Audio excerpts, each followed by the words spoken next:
সুপ্রিয় দর্শক, আমি Arun Kumar Biswas, detective fiction writer. আপনাদের আমন্ত্রণ জানাই ব্যাংক অফ নিবেদিত বই ভালোবাসি তোমার অনুষ্ঠানে। আপনারা ইতিমধ্যে জেনেছেন যে আমরা এই অনুষ্ঠানে প্রতি পর্বে একজন করে অতিথি তাকে আমন্ত্রণ জানাই, আমরা তার লেখালেখি সম্পর্কে কথা বলি।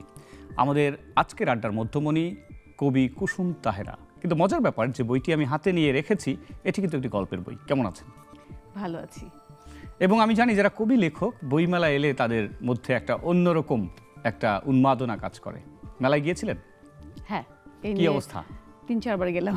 ওকে, ভেরি গুড। এবারে এটা কি আপনার নতুন বই হলুদ কোকিলের বসন্ত? কোকিলের বসন্ত, এখানে টোটাল 10টা গল্প আছে আর কি, ছোট গল্প। এই গল্পগুলো পত্রিকায় প্রকাশিত হয়েছে, সেটাই বইয়ের আকারে এনেছি। ওকে, তার মানে হলো এগুলো পাঠক একবার পড়েছে, বাট যারা পড়তে পারেনি তাদের জন্য একটা সুযোগ। তাদের জন্য একটা সংবাদ আর কি। আচ্ছা, তো হঠাৎ করে কবি কেন পদ্য থেকে গদ্যে কেন? আসলে ওই গল্প আগে তো ছোটবেলা থেকে আমি গল্প পড়তাম, উপন্যাস পড়তাম, তো কবিতা লিখেছি হুজুগে আর কি। তো তারপরে চিন্তা করলাম কি যে গল্প প্রথম একটা ছোট অনুগল্প লিখলাম, তারপর দেখলাম যে গল্পে অনেক এক্সপ্লোর করার আসলে জায়গা আছে। মানুষের দৈনন্দিন জীবনের ঘটনা, প্রেম, ভালোবাসা, রোমান্স, এগুলোকে এক্সপ্লোর করা যায় চরিত্রের মধ্য দিয়ে। আচ্ছা, ব্যাপারটা এমন নয় তো যে আপনি দেখলেন কবিতা লিখে যতটা সাড়া পেয়েছেন, মানে কবিতার পাঠকের তুলনায় গল্পের পাঠক অনেক বেশি বিশাল আয়তন, ব্যাপারটা এরকম না? ব্যাপারটা এরকম না। আমার মানে চেঞ্জ লাগতেছিল নিজের কাছে, যে আমার মনে হচ্ছিল যে এই যে চারপাশে আমরা দেখতেছি মানুষের জীবনের মনোদৈহিক যেই বৈচিত্র্যতা, তো সেগুলোর কথা চিন্তা করে আমার মনে হয়েছে যে এগুলো হচ্ছে মানুষ যদি জানতে পারে বা পড়তে পারে, কিছু শিখলো বা কিছু অনুভূতি তারা জানলো, সেই নিরিখে আর কি আবার আমার নিজের স্যাটিসফ্যাকশনের জন্য। অর্থাৎ একই সঙ্গে আপনার দায়বদ্ধতাও কাজ করেছে যে আমি যেমন আমার আনন্দে, নিজের আনন্দে গল্প লিখি, কবিতা লিখি, সেই সঙ্গে যদি আমাদের পাঠককে একটু এর সঙ্গে যদি একটু জড়িত করা যায়, তাদের জন্য যদি কিছু ভাবা যায়। রাইট। এবং আপনি যথার্থই বলেছেন, একজন লেখক কিংবা কবির কিন্তু কিছু দায়বদ্ধতা থাকে সমাজে প্রতি, মানুষের প্রতি। একদম। এটা আপনার কততম বই? এটা আমার 5ম বই।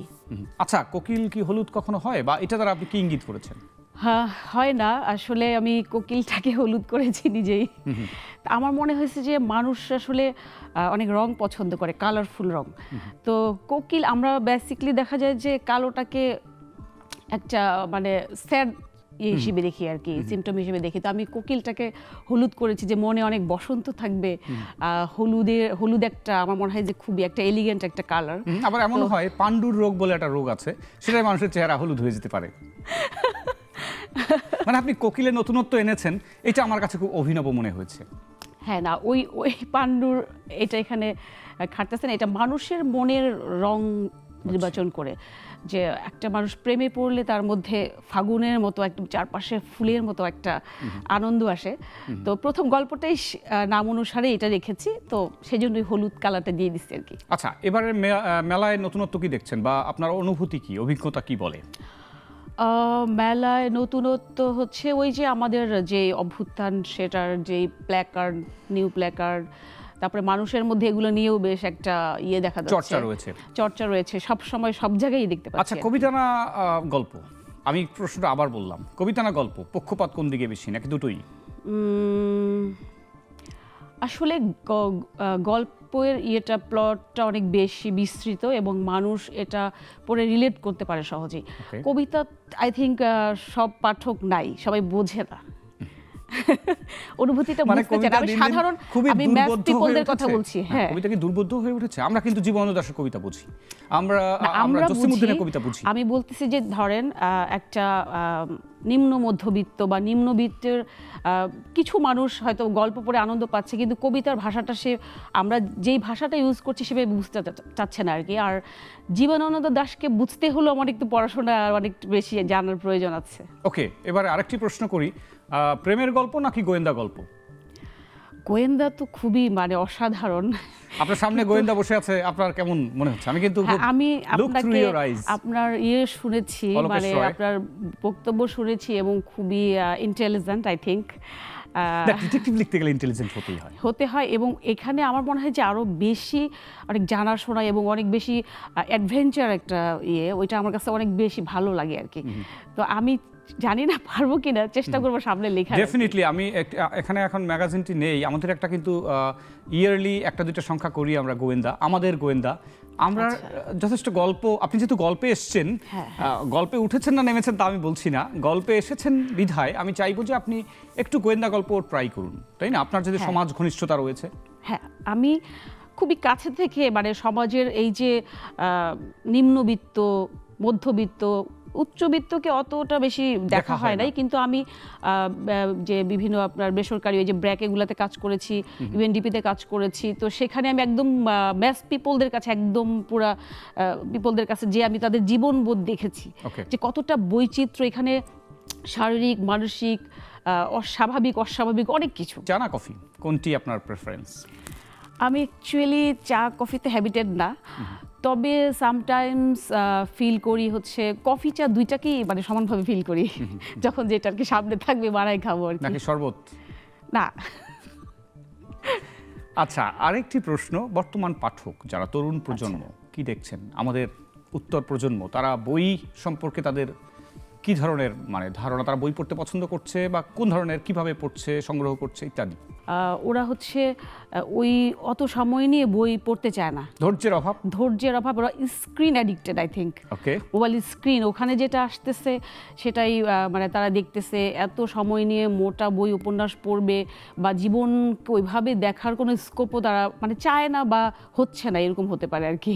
আরেকজন অতিথি আমাকে যথার্থ বলেছেন যে তাদের খুব তাড়াহুড়ো, একদম তাড়াহুড়ো, শর্টকাট, তাড়াতাড়ি কিছু একটা করে ফেলবে, রাইট। এটা কি কমিটমেন্টের অভাব নাকি ওভার কনফিডেন্স? আই থিঙ্ক এটা আমার মনে হয় যে আমাদের যেই মন মানসিকতা বা সামাজিক যে প্রেক্ষাপট সেটা চেঞ্জ হচ্ছে, তো সেটা হচ্ছে মানে আগের সমাজ ব্যবস্থা এখনকার সমাজ ব্যবস্থায় অনেক পার্থক্য। বাবা মারা হয়তো সেইভাবে মানে সন্তানদেরকে পড়াশোনার ক্ষেত্র তৈরি করতে পারছে না, আমার এটাও মনে হয়। অর্থাৎ পরিবারের একটা ভূমিকা কিন্তু থাকা উচিত ছিল, সেটা থাকছে না। এবং হয় না যে এই প্রজন্ম সম্বন্ধে যখন আমরা কথা বলি, একটু অস্থির প্রজন্ম, এটাকে আমরা আমাদের যারা সমাজবিদ তারা বলে থাকেন অ্যানোমি মানে হলো যে তারা ঠিক মোরাল স্ট্যান্ডার্ড, নর্মস এগুলো ঠিক তারা তাদের মতো করে পাচ্ছে না, রাইট।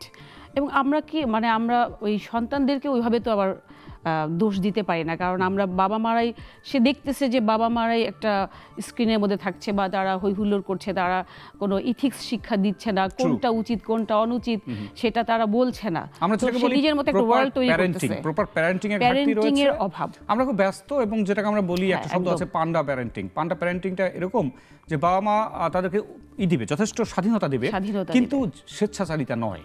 এবং আপনি আমার সঙ্গে একমত কিনা যে আমাদের সমাজে একটা প্রবলেম রয়েছে, আমরা স্বাধীনতা এবং স্বেচ্ছাচারিতা দুটোকে গুলিয়ে ফেলি, একদম, তাই না?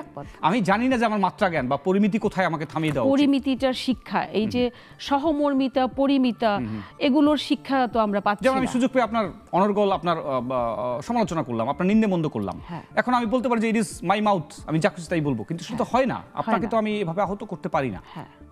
মেজারমেন্ট লেভেল জানতে হবে যে আমার অনেক সমালোচনা করার বিষয় আছে, কিন্তু আমার মধ্যে অ্যাজ এ হিউম্যান হিসেবে কিছু গুণাবলীও থাকতে পারে, সেটা তো আপনাকে খুঁজে বের করতে হবে। ডেফিনেটলি। এবং আচ্ছা, বই পাঠ করে কি আমরা এরকম দায়িত্বশীল নাগরিকত্ব লাভ করতে পারি? মানে একদম, বই এবং টিভি, নাটক, সিনেমা, এগুলো হচ্ছে আমাদেরকে একটা সমাজ সম্পর্কে একটা শিক্ষা দেয়। একটা সিনেমা, কিন্তু আগে অনেক সিনেমা হতো, আমরা কিন্তু ওখান থেকে হাসি কান্না বুঝতাম যে হ্যাঁ একটা কখন কাঁদতে হয়, কখন হাসতে হয়, তো এখন কিন্তু সেই জিনিসগুলো কমে যাচ্ছে। এখন আপনি ঠিক বলেছেন, এখন আমরা অনেক সময় আছে যে বিমর্ষ বা দুঃখের সিন দেখে হেসে ফেলি, মানে আমরা ঠিক বুঝতে পারি না কোথায় কি করা উচিত। আমি একটা স্ট্যাটাস দিলাম যেটা কষ্টের, ওখানে কতগুলো হাসির রিঅ্যাক্ট পড়ে, বাহ, হাজার হাজার হাসি। দুটো অর্থ হতে পারে যে আপনার ওই যে স্ট্যাটাস দিলেন সেটা সে পড়েইনি, এটা হতে পারে, আরেকটা হলো তার মধ্যে সেই এমপ্যাথি গ্রো হচ্ছে না, এমপ্যাথি, সিম্প্যাথি, এগুলোর অনেক বেশি অনুপস্থিতি। এক্ষেত্রে আমাদের করণীয় কি? লেখক হিসেবে আপনি কি দায়িত্বশীল ভূমিকা পালন করতে পারেন? আমাদেরকে এগিয়ে আসতে হবে, যারা মানে ধরেন সমাজ বিনির্মাণে কাজ করছে, সোশ্যাল মিডিয়া হইতে পারে, লেখক প্রকাশক বা আমাদের এই ধনতান্ত্রিক অর্থ ব্যবস্থায় যেই পরিমাণ আমরা অনেক বেশি হ্রাস, তো সেগুলো টোটাল সমাজেরই দায়বদ্ধতা আছে আর কি এগুলা রিকভার করার জন্য। অর্থাৎ সোশ্যাল মিডিয়ার কথাটা এখানে এনেছেন যথার্থই, যে সোশ্যাল মিডিয়া পুরোপুরি নেগেটিভ আমি বলবো না, বরং এটাকে যদি আমরা দায়িত্বশীলভাবে ব্যবহার করতে পারি তাহলে কিন্তু এটা আমাদের দেখেন যে এই নেট প্রচারের ক্ষেত্রে আমরা এত বেশি এখানে স্বাধীনতা দিয়ে ফেলছি যে সবাই যার যার মতো ইউজ করতেছে, সে কিন্তু জানে না যে কতটুকু কি ইউজ করবে। এবং সারাক্ষণ আমি একটা ওই প্রজন্মটাকে দেখি যে তারা অলওয়েজ মানে এই নেগেটিভ যেটা হচ্ছে যে আপনার এই যৌনতা বিষয়ক বা অ্যাডিকশন বিষয়ক অনেক কিছুর মধ্যে কিন্তু তারা অনেক বেশি এখান থেকে তারা অনেক বেশি সুবিধা পায় ফেলতেছে এবং তারা এটাকে প্রপার ইউজও করতে পারছে। আচ্ছা, বইমেলায় তো আমরা জানি যে বইয়ের বিকিকিনির বাইরেও একটা কিন্তু ভিউজ এক্সচেঞ্জ অফ ভিউজ হতে পারে, যেমন লেখক পাঠক প্রকাশক সবাই এলেন, তারা একে অপরের বই নিয়ে আলোচনা করলেন, বইয়ের গুণগত মান, মেলার কাজ যেই ভূমিকা পালন করছে এগুলো নিয়ে আলোচনা হতে পারে। তো সেই সুযোগ কি বইমেলায় পাওয়া যায়? আয়োজক এবং বড় বড় যারা সিনিয়র রাইটার আছে তাদেরও খুব দায়িত্ব যে যারা নতুন লেখালেখিতে এসছে তাদের গল্প বা বই দিয়ে আলোচনা করা, তাদের উৎসাহিত করা, ভুলগুলো ধরিয়ে দেওয়া এবং উৎসাহিত করা। কিন্তু আমার মনে হয় এই সুযোগটা আমিও পাইনি, এখনকার তরুণ লেখকরাও পাচ্ছে না। হ্যাঁ, আমরাও তো সেরকম সিনিয়রদের কাছ থেকে কোনো পাই না। কিন্তু এটা আমার মনে হয় কিন্তু দুঃখজনক, এখান থেকে আমাদের বেরিয়ে আসা উচিত। তাহলে সাহিত্যের যে পারম্পর্য এটা কিন্তু তৈরি হতে পারে, আর আমাদের সুন্দর একটা বাংলাদেশ বিনির্মাণ করা সম্ভব হইতো যে কথা সাহিত্যের উপরে বা জনমত তৈরি হতে পারে। হ্যাঁ, কবিতা গল্প এগুলো থেকে তো মানুষ অনেক ইন্সপায়ার হয়েছে আগে, তাই না? এটা শুধুমাত্র পাঠের বিষয় নয়, আত্মস্থ করার বিষয়। এবং আমরা এরকম বিশ্ব সাহিত্যে এরকম অনেকের নাম বলতে পারি যারা কিনা কারাবরণ করেছেন। হ্যাঁ, আমাদের কাজী নজরুলও করেছেন। হ্যাঁ, লিখতে লিখতে তো উনি লেখার জন্য কারাবরণ করেছে। ওকে, অশেষ ধন্যবাদ আমাদের কবি কুসুম তাহেরা আপনাকে আমাদের সঙ্গে সময় দেওয়ার জন্য। প্রিয় দর্শক, আমাদের আজকের পর্বের এখানে ইতি টানতে হচ্ছে। দেখা হবে আগামী পর্বে অন্য কোনো নতুন অতিথির সঙ্গে। সে নাগাদ ভালো থাকুন, সুস্থ থাকুন এবং অবশ্যই বইয়ের সঙ্গে থাকুন।